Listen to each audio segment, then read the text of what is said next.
Tarkastettiin piispa ja minun vehkeet.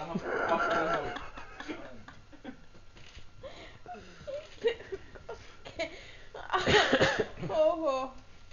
Että kyllähän niin kuin nykyajan maailmassa tämä muuttuu vaan hektisemmäksi ja kuitenkin mitä jättiin strippilupilla on juteltu tästä nykyistä maailmanmenosta, niin se on hirveetä meininkiä koko ajan. Hirveä semmoinen kiire ihmisiä vaivaa ja silloin henkinen puoli kärsii siitä. Mullakin on ihan jumalattomat perään. Se on kyllä varmaan se kirkossa niin kovat peittot. Että minä olisin kyllä se, että elokuvateattereita kun suletaan, ne peitot voisi tuoda kirkkoon, niin siellä olisi paljon mukavampi ihmisten istua ja olla niin kuin lähellä Herraa siellä. Eli minua. Minä olen siinä välissä. Minä tulkkaan sen niin kuin sitten nyt kun olemme täällä seurakuntanuorien kohdassa, niin minähän oletan, että tähän testamentoitte maallisen omaisuuden niin kuin meikäläisille. Tai niin kuin kirkolle. Mulle. Että kyllä se siitä elämä helpottuu. Ja meillä on sitten niin kuin, nyt tässä samalla rekrytoijien kommunin porukka, että tehdään semmoinen kommuni siihen. Että syötti nakkileipää, juotti vettä siellä ja seurakunnalle rahaa mulle. Niin minä sitten laitan sitä pattajalta aina sähköpostia, joka reaaliviitiin hommeli ja katsoi sitten veillä siellä niin kameran kanssa. Että olkaa te täällä ja mä menen sinne, koska paimeneni, nämä eksyneethän ovat siellä pattajan just niin kuin aurinkorannolla. Just ne vähäpukeiset köyhät naiset, kun ei niillä ole edes rahaa vaatteisiin. Niin teidän rahoilla voi ostaa edes niille jonkinlaista vaatetta. Niin miltä kuulostaisi? Eikö se olisi ihan jees? On. Jee. Joo. Että ei se mitään. Tämä tervetuloa vaan, että kohta on sitten ehtoollinen, että sipsiä ja kokista. Eikö se ollut, että mitä analyseksi sitä saa?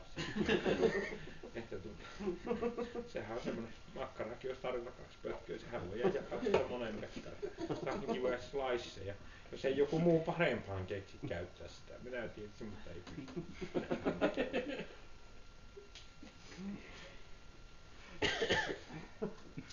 Haluaisiko joku muukin kenties keskustella taas? Ei. Ole hyvä. Saat nyt ilmaista itseäsi ihan. Ei täällä ole kuin tuttuja ja niin poispäin. En pysty ilmaisemaan. Keitetäänkö teetä? Se on ryssän teetä olisi. Se haisee ihan mahorkalta, mutta mä en tiedä, pitääkö se keittää vai polttaa. Jotain kirjallisia kirjaimia siinä on ja jonkinlaisia pääkalon merkkejä, mutta kuulemma hyvin vetää niin kuin vintissä. Minä en tiedä, mutta meidän kanssa Sunti oli kokeillut sitä, että se on vieläkin jossain tuolla mettässä hirvien kanssa temmeltää siellä. Se oli kasvattanut jostain perihänä kakkosena, että on veistänyt sarvet itselleen. Kuulemma nyt on niin kuin löytänyt hengen heimolaiset siellä. Pitkin pusikoita pistelemään turkki päällä. Ei. Kiitos kun tulitte käymään. Puhuisitte kyllä helposti. Kiitos sinulle, kun otit meidät vastaan. Olkaa kyllä. Minun lompakko on aina avoin teille. Varmasti toisinpäin. Ja osa mä hempeästikin puhua kyllä, että huudan nimeä, sano vaan Sunti.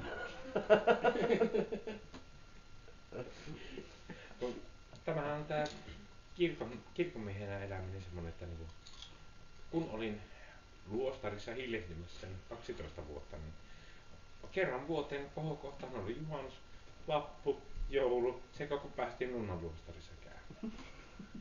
Että mistä niin kun nunnia ja munkkeja tulee, niin juuri sieltä tapaamisesta. Se on yleensä 9 kuukautta se uuden munkin tai nunnan odotusaika. Että aika pienestä pitää lähteä, mutta kyllähän seurakunta ollaan saatu kasvatetuksi.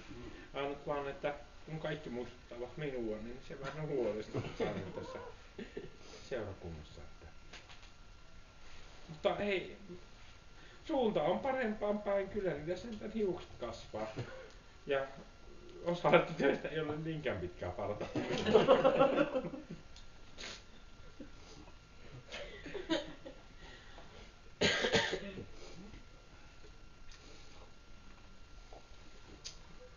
Jokas meissä kitara juotiin. Pantattiin, kun ei näytä näitä soittomiehiä olevan täällä. Voitaisiin me vetästä joku kunnon ralli tähän väliin. Otetaanko sieltä laulukirjasta se laulu 666. 69 Aisin pikku biisi suomenkielisellä sanotuksella.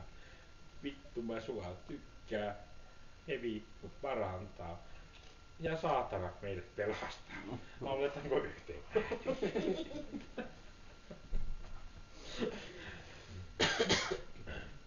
Semmoista. Ihan kiva. Oliko jollain jotain sisältöä? Matsu kerran, että Hei, sananvapaa ei tarvii jäädä. Minähän äsken jo kiitin herran pastoria siitä, että aloittaa meidän vastaan. Ei mulla oikeastaan ole sen kummempia. Niin. Kyllä se tässä itsellä, on koska Niin, että vaan sauna lämmin, niin katsotaan siellä. Synnin päästä. pastori voi kylvettää kaikki.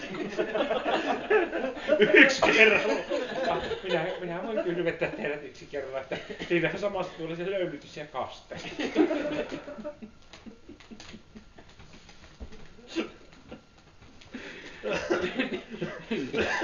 saako ehtoollinenkin ihan tuoreena? Kyllä se voi imasta pilliä.